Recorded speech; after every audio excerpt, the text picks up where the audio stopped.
Relative speeds. I've marked these with 36 teeth, 24 teeth, 48 teeth, and finally 36 teeth again.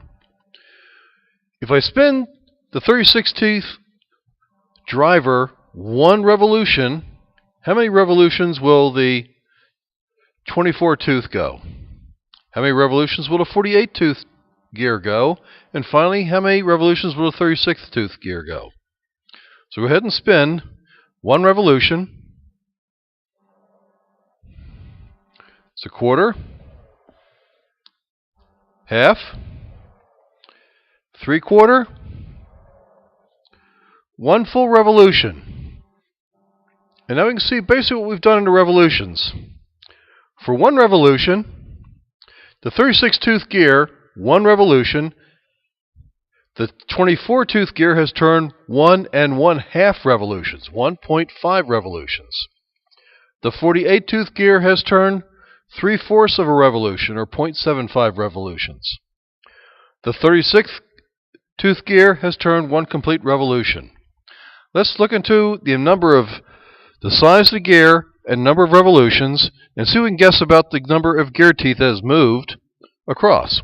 At 36 times one revolution, we've gone a total of 36 teeth. You can count them. 1, 2, 3, 4, 5, all the way around to 36. The 24 tooth has gone 1 1/2 revolutions.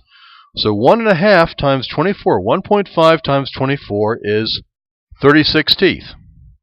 So it's gone 36 teeth time, which requires going around 24 times plus an additional 12, or halfway around. For the 48 tooth gear, it's only gone 3/4 of a revolution.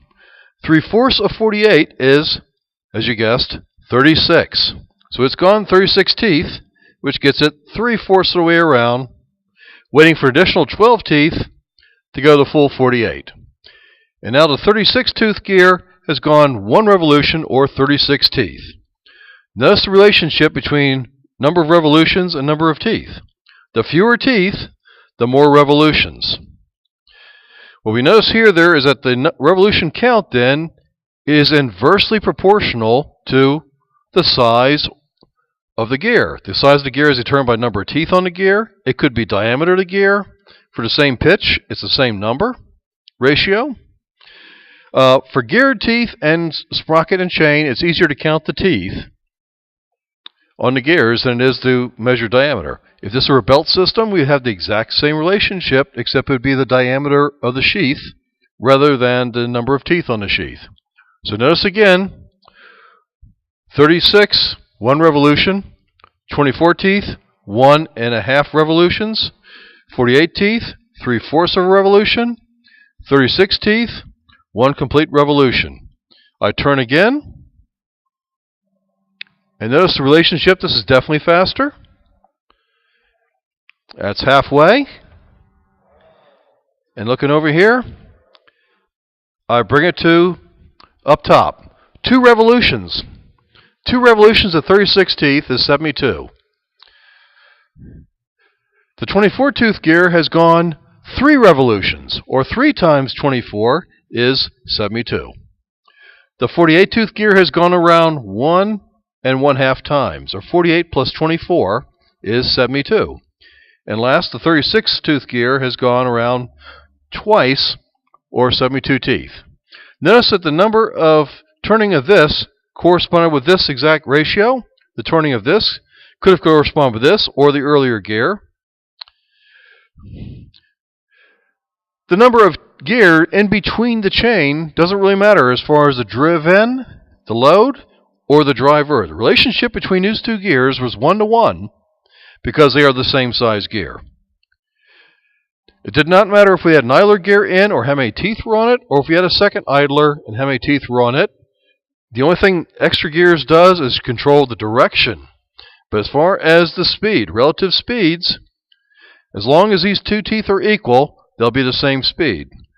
We can also look upon it as going from 36 to 24 is a gain of 1 1/2. From 24 to 48 is a loss of 2.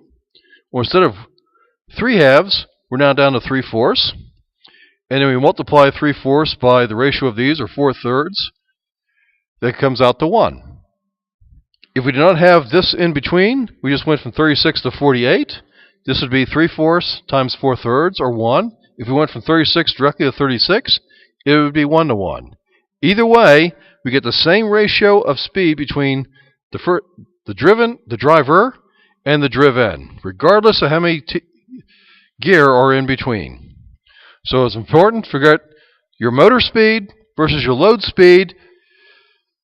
The ratio is the load speed is to the driver speed as the driver teeth count is to the load teeth count. Since speed is a reciprocal of size, then the speed of the load to the driver is the opposite, or it's equal to the number of teeth of the driver versus the load.